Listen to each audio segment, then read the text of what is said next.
इस वक्त की ब्रेकिंग न्यूज की विधायक राजू हत्याकांड मामले में अतीक अहमद पर आरोप तय हो गए हैं।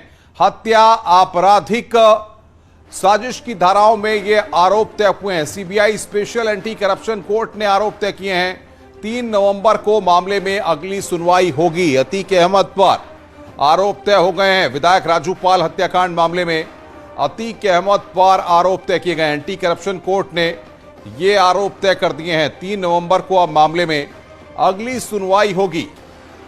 हत्या आपराधिक साजिश की धारा में आरोप तय हो गए हैं। विधायक राजू पाल हत्याकांड का एक पूरा मामला है जिसमें अतीक अहमद पर आरोप तय किए गए हैं। एंटी करप्शन कोर्ट ने ये आरोप तय किए हैं। 3 नवंबर को मामले में अगली सुनवाई होगी। और बातचीत करने के लिए लखनऊ से हमारे संवाददाता ऋषभ मणि त्रिपाठी हमारे साथ जुड़ रहे हैं, जिन्होंने इस खबर को ब्रेक किया और लगातार कवर कर रहे हैं। ऋषभ, क्या अपडेट मिल पा रहा है? 3 नवंबर को मामले की अगली सुनवाई होगी और तभी आगे इस केस की स्थिति पता चलेगी। देखिए, सबसे बड़ी खबर ये है, विधायक राजू पाल हत्याकांड में माफिया अतीक अहमद पर आरोप तय हो गए हैं।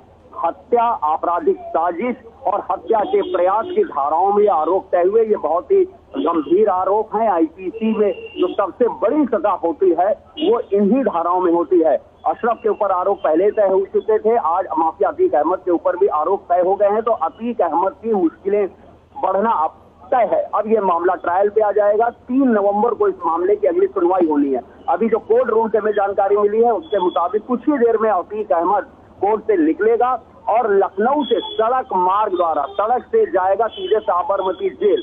अतीक अहमद की सुरक्षा में एक डिप्टी एसपी, एक इंस्पेक्टर समेत 24 पुलिसकर्मी तैनात हैं। सीबीआई की एक टीम भी इस काफिले में रहेगी।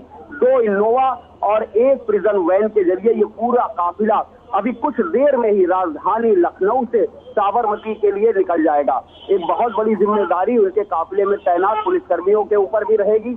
अतीक अहमद, जिसका साम्राज्य पूरे उत्तर प्रदेश ही नहीं देश के कई राज्यों में फैला हुआ है, उसकी सुरक्षा काफी अहम हो जाती है। आप देख सकते हैं आज कोर्ट के बाहर भी काफी कड़ी सुरक्षा व्यवस्था रखी गई है। पुलिस पीएससी के साथ जो पैरामिलिट्री फोर्सेज है उनको तैनात किया गया है।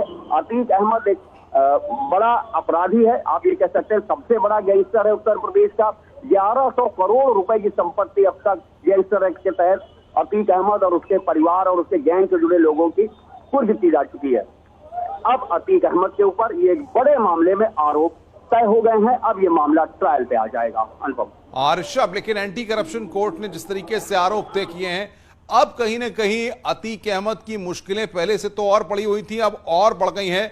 और जाहिर तौर पर कहीं ना कहीं जिस तरीके से आज उन्होंने योगी आदित्यनाथ की तारीफ की है, इस सब का भी कोई असर पड़ने वाला नहीं है।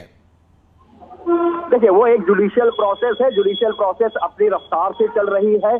अब ये बात अलग है कि जब जेटली ने बात की अतीक अहमद से, मैंने खुद बात की, तो उनका ये कहना था कि योगी आदित्यनाथ एक बहादुर ईमानदार मुख्यमंत्री हैं। ठीक है, ये उनके एहसास हो सकता है, उनके उद्गार थे वहां पे, लेकिन मैं अगर देखना हो तो मैं तो यही कहूंगा कि वो भयभीन होए ना प्लीज जैसी बात है कि जिस हिसाब से अतीक अहमद और मुख्तार अंसारी या जो बड़े अन्य माफिया बदन सिंह बद्दे हो, विजय मिश्रा हो, इनके ऊपर कार्रवाई हो रही है, तो अब माफियाओं की बोली बदल रही है, उनकी सोच योगी आदित्यनाथ के प्रति बदल रही है और वो योगी आदित्यनाथ को ईमानदार और बहादुर मुख्यमंत्री बता रहे। जबकि तमाम विपक्षी दल हैं वो खुद ये बात कहते हैं कि मुख्तार और अतीक पे कार्रवाई जो होती है वो बदले की भावना को लेकर के होती है। खुद अतीक अहमद की पत्नी को AIMIM से चुनाव लड़ाने की तैयारी थी, हालांकि बाद में वो लड़ी नहीं चुनाव। तो अतीक अहमद के इस बयान का विश्लेषण होना बहुत जरूरी है। जो राजनीतिक पंडित हैं, जो पॉलिटिकल फील्ड से जुड़े हुए लोग हैं, वो इसकी जरूर विश्लेषण करेंगे। लेकिन एक क्राइम रिपोर्टर के तौर पे मैं ये जरूर कहूंगा कि आज जो जुडिशियल प्रोसेस शुरू हो गई है उसके चलते अतीक अहमद की मुश्किलें बढ़ने वाली हैं। बिल्कुल बिल्कुल ऋषभ, बहुत बहुत शुक्रिया आपका हमारे साथ जुड़ने के लिए और बातचीत करने के लिए। ऋषभ मणि त्रिपाठी हमारे साथ जुड़े हुए थे, जो इस बड़ी खबर पर अपडेट दे रहे थे। खबरें और